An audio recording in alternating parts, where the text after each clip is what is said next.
오랜만에 밤 산책을 나선 어머니와 아들. 어두운 밤거리를 걷던 중 길가에 덩그러니 세워진 차 한 대를 보고 고개를 갸우뚱합니다. 그런데 얼마 뒤 두 사람 그 자리에서 화들짝 놀라고 마는데요. 이들을 놀라게 한 건 과연 뭐였을까요? 자, 최영진 평론가님, 40대 남성분의 제보입니다. 그렇습니다. 40대 초반 제보자는 이제 동갑내기 아내와 결혼 8년 차고요. 연년생인 유치원 이 두 딸을 키우고 있습니다. 제보자에 따르면 결혼 이후에 이 남편, 이 제보자 외벌이를 쭉 해왔다고 하고요. 아내는 또 씀씀이가 굉장히 컸어요. 장을 볼 때도 늘 필요 이상으로 구매를 하고 그러다 이제 딸들까지 태어나다 보니까 아무래도 굉장히 좀 빠듯했다고 합니다. 아내는 그러면서도 늘 돈이 부족하다, 생활비 부족하다라는 말을 입에 달고 살았는데 제보자는 아내와 딸들을 위해서 낮에는 회사를 다녔고요. 저녁에는 배달 일까지 하면서 투잡 뛰면서 돈을 더 벌려고 노력했다고 합니다. 몸이 10개라도 모자랄 만큼 뛰어다녔습니다만 이 딸들 크는 모습을 떠올리면서 이 힘든 것도 좀 감했다고 하는데 그렇게 몸이 부서져라 일하고 늦은 밤 집에 들어가면 아내도 아이들도 이미 잠든 뒤여서 혼자 거실에서 자는 날이 많았다고 합니다. 그래도 이 가장으로서 당연한 일이라 여기면서 살아가셨습니다. 자, 그런데 이 아내분은 가정에 도통 관심이 없었다는 겁니다. 제보자 남편분 얘기 들어보시죠. 뭐 어이가 없죠. 가정도 뭐 제대로 안 보이고 있는데 애들한테 뭐 초코파이 먹이고 라면 먹이고 냉장고 열면 유통기한이 2023년 돼 있는 냉동식품도 있고 유통기한 지난 제품들이 엄청 많았어요. 제가 경제적으로 너무 어려워가지고 힘들어서 아내한테 좀 도와달라고 했어요. 그만 말해라 막 이런 식으로 이야기를 하면서 화를 내더라고요. 전혀 관심이 없더라고요. 아니, 좀 도와달라고 남편이 아내한테 얘기하는 게 그만 말해라라고 할 얘기입니까, 그게? 그러니까요. 안 그래도 서글픈데 가족들을 위한 일이라고 여기면서 묵묵히 버티는 제보자인데 아내가 너무 그 화를 잡고 자초하는 것 같습니다. 그런데 이 아내 제보자뿐만이 아니라 아이들 끼니도 제대로 안 챙기죠. 냉장고에 날짜 지난 음식만 가득 쌓여가죠. 그러던 중 경제적 어려움까지 찾아왔습니다. 제보자가 투잡까지 뛰면서 열심히 벌었지만 혼자서 이 내 식구 생활비를 감당하는 게 쉽지가 않잖아요. 빚까지 점점 늘어나기 시작한 거예요. 견디다 못해서 아내에게 하루에 몇 시간이라도 일을 좀 하면 안 되겠냐 도와달라고 부탁을 한 건데 아내, 네가 더 벌면 되잖아. 그렇게 이야기하고 나 몰라라 했습니다. 알바라도 해달라고 아내한테 부탁을 했더니 야, 네가 더 벌면 되잖아. 네. 그러던 중 아내가 뭔가 일이 좀 생겼는데 장모가 뜬금없이 우리 딸 볼링장에 좀 보내라라고 얘기해서 볼링?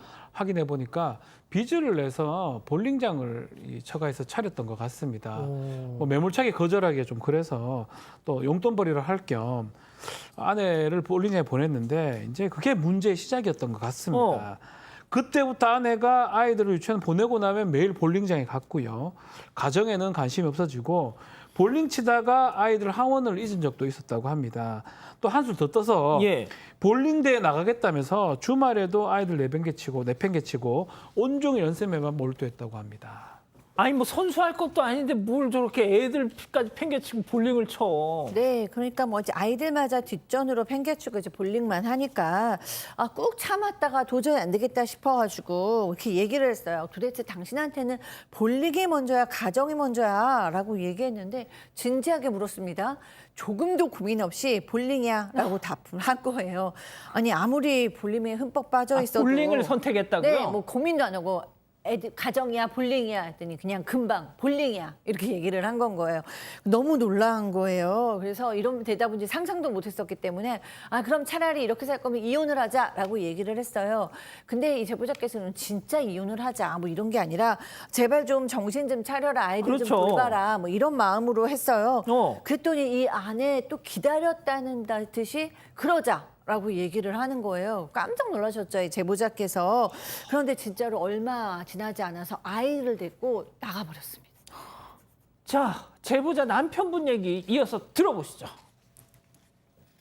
일에만 집중하고 있으니까 전 열심히 벌어야 되니까 애 돌리고 있고 그래도 전혀 눈치를 못 챘죠. 아이들하고 저는 좋았죠. 애가 낯을 많이 가려요. 저희 어머니도 뭐 한 번에 안 안기거든요. 저희 아버지도 못 안기고 주변에서 말로 듣기로는 그 삼촌만 보면 딸이 뛰어가서 안긴대요. 삼촌이 우리 집에 데려다 줬어. 이런 이야기 다 해주는 거예요, 저한테. 또 식당 같은 데 가서 밥도 먹여주고 인형 뽑기도 해주고 뭐 아빠처럼 행동을 했다더라고요. 진짜 무너지는 줄 알았죠, 저는. 그래 볼링은 무슨 볼링이야 이거지. 아유. 바람이죠, 바람. 어. 네, 바람.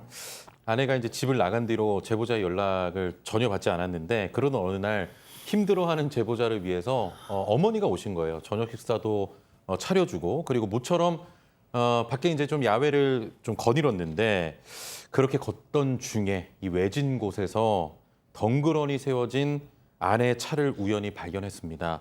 근처엔 아무것도 없는 곳이라 이런 데에 차가 왜 있지 싶어서 제보자는 이상한 마음에 가만히 지켜봤다고 하는데 그런데 얼마 뒤 아내가 웬 낯선 남자와 함께 나타나더니 그 남자와 입을 맞췄고요. 그 모습을 하필 어머니와 함께 아이고. 목격을 하고 만 겁니다.